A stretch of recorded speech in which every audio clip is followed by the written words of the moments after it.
There's just 4 weeks to go in the Draft FPL 23-24 season and not many more points up for grabs to get where we want to be come Game Week 38. In this episode, we've got all the usual stuff ahead of Game Week 35, a big name to consider dropping, a big name to bring in. Let's get straight into it.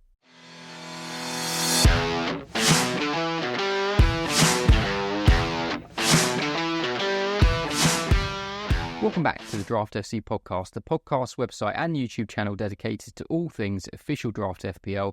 My name is Mitch and I'm your host for another Game Week preview, going over waiver options, hidden gems and some general Premier League chat ahead of Game Week 35. Now, 8 games down, 5 still to go in Game Week 34. It's been a bit of an odd game week in terms of how the pacing is felt, but results have largely been on trend. The sort of main one I don't think anyone would have predicted is Palace scoring 5 at home to West Ham. Not that we predict them scoring 5 against anyone. Definitely not something you'd have been adding to your betting slip. I'll be interested to see how they fare against Newcastle today. And then last night, Chelsea came off the back of a 6-0 win themselves to get a 5-0 walloping away at Arsenal to keep Arsenal, currently at least, in pole position for the title race. Now, there's a feature of Draft FC which I haven't mentioned at all during any of the podcasts. It hasn't been there all season, but I think it's worth pointing out, and certainly something that could be a bit more appealing to you as we start next season. And that is our Refer a Friend feature. So if you're already a member, you can refer a friend and get a little bit of money off yourself and also give them a little bit of a discount too for when they first sign up. So if you refer a friend, they will be able to get 3 months at 50% off, which is great. And for you, you will get £2 credit in your Draft FC account. So essentially, if you refer 2 friends, you'll have £4 in your account, which equates to 1 month free at Draft FC. So that credit will live in your account and come off your subscription fees. Crucially, there is no limit to how many friends you can refer. So if you're in an 11-team league and you referred all 10 of your other league rivals, I'm not sure you probably would do that, but if you did, you would get £20 in your Draft FC credit, which would equate to about 5 months free. And as our free trial code offer is now finished for the season, this is possibly the only way to get somebody in that you know with a bit of a discount, as well as I said, the kickback to you. Particularly if you know somebody else that plays in an engaged league themselves who might want to take advantage of the draft history feature, you could refer them now. They get a few months at 50% off. They're registered come Game Week 38 and through to the end of the season, and that draft history data will be saved for them forevermore. So because of the way the game week is panning out and the way there's still a lot of football still to play tonight and tomorrow ahead of the waiver deadline, and also not a lot of time, I'm going to try and keep this episode on the brief side. And also I will probably wait until later tonight to really look through the predicted lineups ahead of Game Week 35. So again, I won't chat through those in this episode either, but you can obviously keep an eye out on the website for them as they update. So I'm recording this episode on Wednesday the 24th of April, so any team news, injury developments or press conference information is up to date as of then, and of course, subject to change. Some of the players that I'll be discussing in this episode include Gabriel Martinelli, Callum Wilson, Abdoulaye Doucouré, plus a few more, so let's get straight into it. So let's kick things off with the top 100 leagues. Waiver watch the players coming in and out in your draft leagues last week. The players coming in were Senesi, Kluivert, Mitchell, Walker, Ake and Munoz. The players leaving were Asia, Bradley, Rico Lewis, Stupinan, Kelleher and Dunk. So you can fairly see the trends there. Into fixtures. Now 2 teams have 2 doubles remaining. That's Chelsea and Spurs. Not 2 clubs really that you do want to bank on at the moment. Chelsea, as I said, coming off the back of that hiding against Arsenal on Tuesday night. Their double next is Spurs at home, Villa away. I'd say it's a pretty guaranteed 3 points against Spurs and probably a guaranteed loss against Villa, seeing as how the top 4 race is shaping up. They then have another double in Game Week 37, which looks a little bit better than that. They go away to Brighton and away to Forest. But can we count on Chelsea for either of those games? The Brighton game could go either way, and we don't know what will be on the line for Forest in their penultimate game of the season either. The other remaining games in between are a home game against West Ham and a home game against Bournemouth for some more end-of-season unpredictable mid-table action. Most Chelsea players saw a general decrease in their ownership last week. Given this double, I'm fairly confident that we'll see most of them with a bit of an upswing in their ownership this week. I'm not fussed by their defence at all in any shape or form. Don't see them keeping any clean sheets in their run-in, and really, aside from Palmer and Jackson, none of the supporting cast are that appealing to me, but I will discuss a few of the names because I know they're going to be coming up in conversation, and players that you'll be looking at yourselves when looking at who's available. Now, Spurs are coming off the back of nearly 2 weeks off. Will that help or hinder them? We'll have to wait and see, but a double of Arsenal at home, Chelsea away is about as tough a double as you could create on paper for Spurs. Given the need for points in the top 4 race, as I said, you can be sure Chelsea will get a victory somehow, and the North London derby feels like possibly the most mismatched in terms of form and ability that we've seen for many years. The follow-up trip is to Anfield, and then City at home in the first of the double in Gameweek 37 means it doesn't look any brighter even for the games after that. They do finish off with games against Burnley and Sheffield United though, but as whether you're willing to hold some of those assets through the tough games to get to that is going to be up to you. I think the segment I did on Spurs a week or two ago where I was talking about dropping the majority of their players still holds true, and I'm not going to repeat myself this week. Since then, we've obviously heard about the loss of Udogie. He's going to be out for the rest of the season and most of the summer too, unfortunately, which means Ben Davies is likely going to be stepping in at left back. And so in consecutive sequential league games, he's going to have to keep out Cole Palmer, Bukayo Saka and Mo Salah, which doesn't bode well for him or the Spurs defence in general. Midfield isn't really functioning at the moment either. Spurs are limping towards 5th. You wouldn't put it past United or Newcastle even leapfrogging them and Spurs ending up 6th or even 7th, especially given how tough some of this run-in is. Son remains a keep despite his poor form. There's only one who I'd really consider adding in as a new one to the conversation, who I'll mention in the main segment. Given the nature of the other doubles in Game Week 37, I wouldn't bother looking that far ahead for now. Some of the other teams that are doubling, Brighton, Newcastle and United. United are probably still ones to consider, but that's just because they've got Burnley at home this week, and even that feels like it could be a struggle for them. For the single game week teams this week, I like Palace away at Fulham, which might relieve some waiver headaches if you were thinking that you have to get rid of a whole load of your Palace players now. Newcastle at home to Sheffield United could be a bloodbath. Fancy Bournemouth at home to Brighton, and of course all 3 teams who are in the title race I think should be on track for 3 points at the weekend. So if you can find a way into their teams, happy days. Everton are another standout, but due to this ongoing double game week, many of their players have already been popular. So they've got Brentford at home this coming weekend, then follow that up with Luton away and Sheffield United at home in the next 2. Then Arsenal away at the end, so we may be throwing them back then, but we can certainly hold on to our toffee wrappers for the time being. Few key injuries to mention. First, to Estupiñán, it was confirmed he's going to be out for the rest of the season. His ownership has really lingered at quite high levels, really, considering his patchy form and patchy minutes this season, but he's a must-drop if he's still lingering at the back of the bench. Teammate Evan Ferguson in the same boat. He's been confirmed out for the season. Been a very funny campaign for him, given how well he did at the back end of the season before. Lots of hopes for him, lots of people bigging him up on draft day. Fairly decent draft position too, but again, he's another one that's going to have to move on. The other one that's a bit more annoying is Diogo Jota. Obviously, we were building him up for his return. The comeback points were there. He got a goal and an assist in the last game. Unfortunately, another injury, which is going to look to rule him out for a couple of weeks as it stands. That means a likely return for him in Game Week 37. And at this stage of the season, I don't think it's worth hanging on to him. Let's do a bit more elite chat. I got a bit of good feedback after adding that feature in the last episode. As I said, it's not always easy to talk about the big names because once draft day is done, they are going to be locked up in most teams, barring any trades. But at this point in the season, it really is time to be cutthroat. And I think that could apply to this player. Now, if you take away the name of this elite player and just look at his recent Premier League form, no starts in the last 7 games, no attacking returns, and nothing spectacular at all in the underlying numbers. Well done if you guessed it already. We're talking about Gabriel Martinelli. He was drafted 11th overall in pre-season, but there are currently 45 players ahead of him in terms of total FPL points for the season.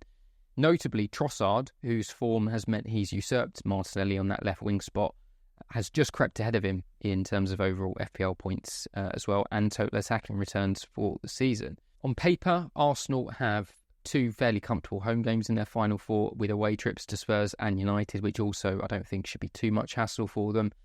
They're going to play their strongest and most informed team for each of those games now, And as it looks, I don't think Martinelli would be included in that. So for me, he has to be a drop.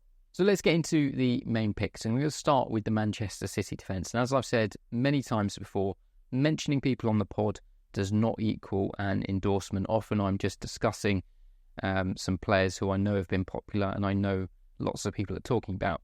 City defenders seem to be popping up all over the place on the waiver planner, particularly in the last week or so. And interestingly, in top 100 8-team leagues, Kyle Walker was the most wavered in player last week.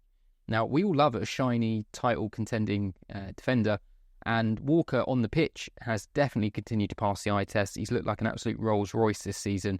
Pace is very much still there, but has that translated into him being a good FPL asset? Not really. Clean sheets in Game Weeks 1 and 2. Since then, he's only personally registered 4 clean sheets for the whole season. Ake was another popular pickup, and he only has 4 clean sheets for the entire season himself. Compare that to frontrunner William Saliba, who personally has 16 clean sheets on his CV for this season, and suddenly it makes the City defenders look distinctly average. If you throw in the fact we can't be sure they're even going to line up each week, them exiting the Champions League means we probably expect a bit less rotation and probably a bit easier to predict who they're going to be throwing out each week, but still a very annoying amount of consolation goals that they're conceding. That goal they conceded late against Luton, a prime example.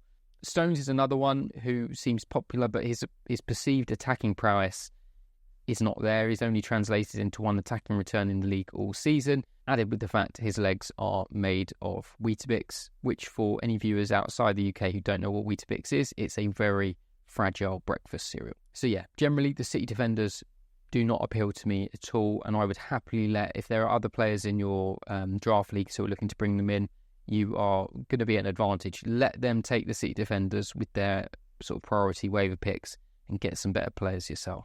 Into midfield, and a couple of Spurs players to mention. The player that I kind of angled towards in my fixture chat, the player who I think really should enter the conversation now, or enter the conversation again at least, is Richarlison.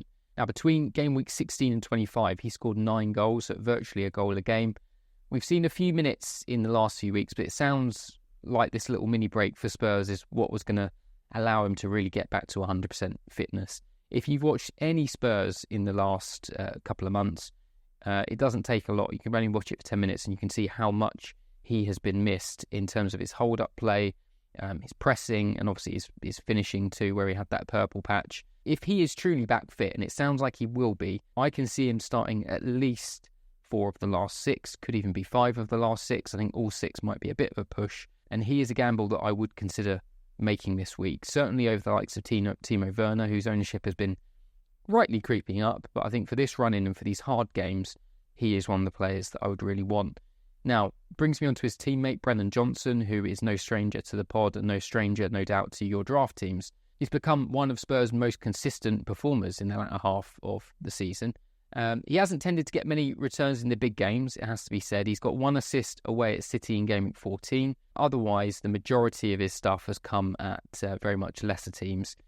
I've had Johnson in my own team for nearly 2 months now and kind of struggled to really find an excuse to get rid of him because he's just kept performing. And then obviously with the doubles coming up too, just felt it was worth hanging on.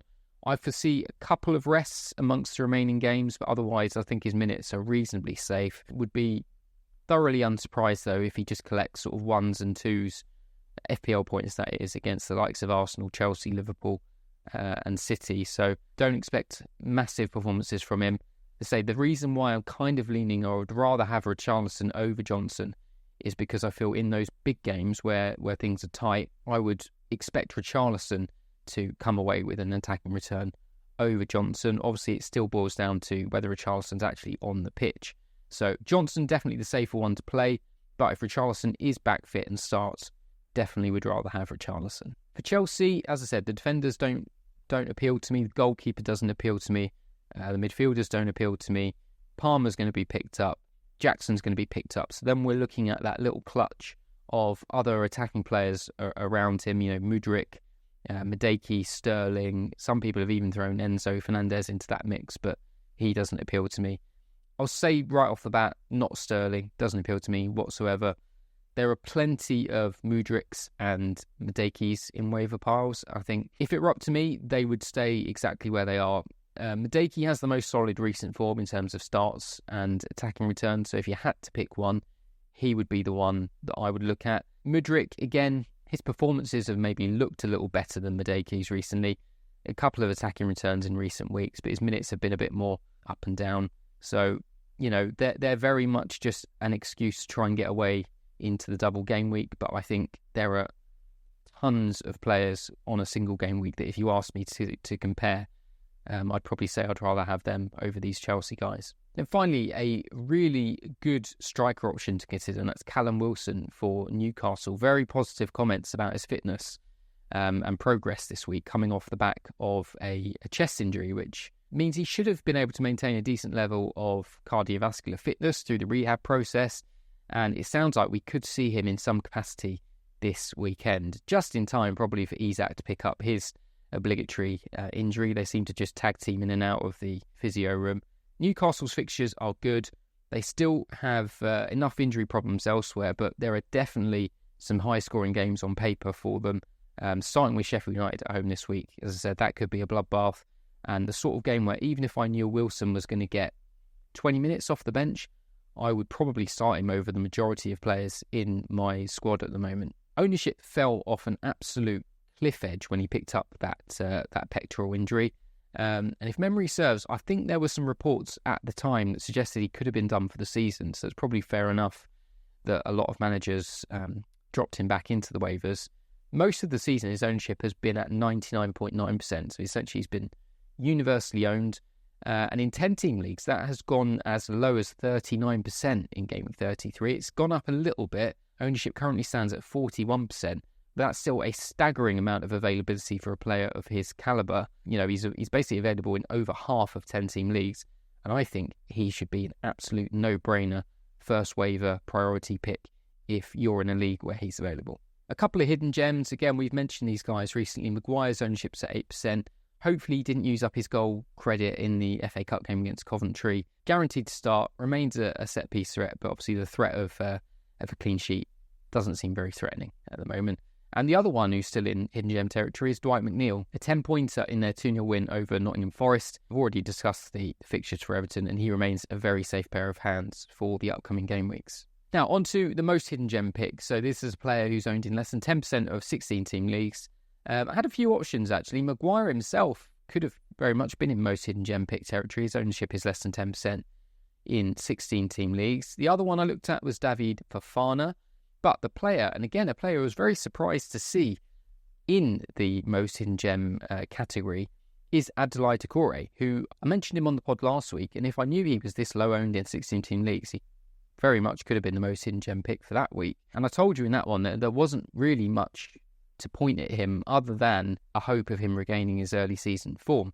And sure enough, he goes and gets his first assist since game week 12. Now, he still has the Merseyside derby to go tonight, so there's still a chance for him to add to this game week's tally. Also still a chance he could get injured, so also we'll have to keep an eye out for that. But a home game against Brentford this coming weekend should present more opportunities for him and for Everton to score. They then play Luton and Sheffield United in the subsequent weeks, so may not need to be an in-and-out pickup and someone that you could have for about 3 weeks. So that is it for this episode. A reminder that the waiver deadline will be processed at the usual time of 11 a.m. on Friday morning ahead of the Saturday lunchtime kickoff between West Ham and Liverpool. Now, we've got a normal Saturday-Sunday list of fixtures. There's no Friday night football, no Monday night football, 10 games over the weekend. And then Chelsea and Spurs is right at the end of the week on Thursday. Now, in Game Week 36, there is Friday night football. So less than 24 hours after that game finishes, which means the waiver deadline, I'm not entirely sure at the moment what the confirmed time for that will be. We'll find out in a couple of days. Will probably be immediately after the Chelsea and Spurs game finishes. So it's going to be around 10 or 11 p.m. UK time, which could end up being a very civilised time for the draft players. And I know there are many of you out there who watch and listen in the far-flung time zones. So for once, could be a nice waiver deadline for you in the morning or in the evening, rather than setting your alarms for 3 a.m. and trying to quickly last minute get some moves in. If this is your first time watching us on YouTube, thanks for lending us your eyes and ears. It's been a pleasure to have you. Clearly, if you've got this far, you are a pretty engaged draft FPL manager, and so you're going to want to stick around and wait and see everything that we have coming out over the rest of the season in the summer and the seasons ahead. So make sure you hit that subscribe button, give us a thumbs up, comment below if there are any particular conundrums you've got for your draft team. I will respond to all of them before the deadline, so that's as good a way to get hold of me as any. And for everyone, the easiest way I would say to get hold of me is on Twitter or X. If you give us a follow at draft_FC, you can either just @ me on there or send me a direct message. And again, I'll usually be able to reply to everyone's individual questions and conundrums, lineup problems, trade problems before the deadline on Friday morning. So that's it for this episode. As I said, trying to keep it as brief as possible given the time constraints.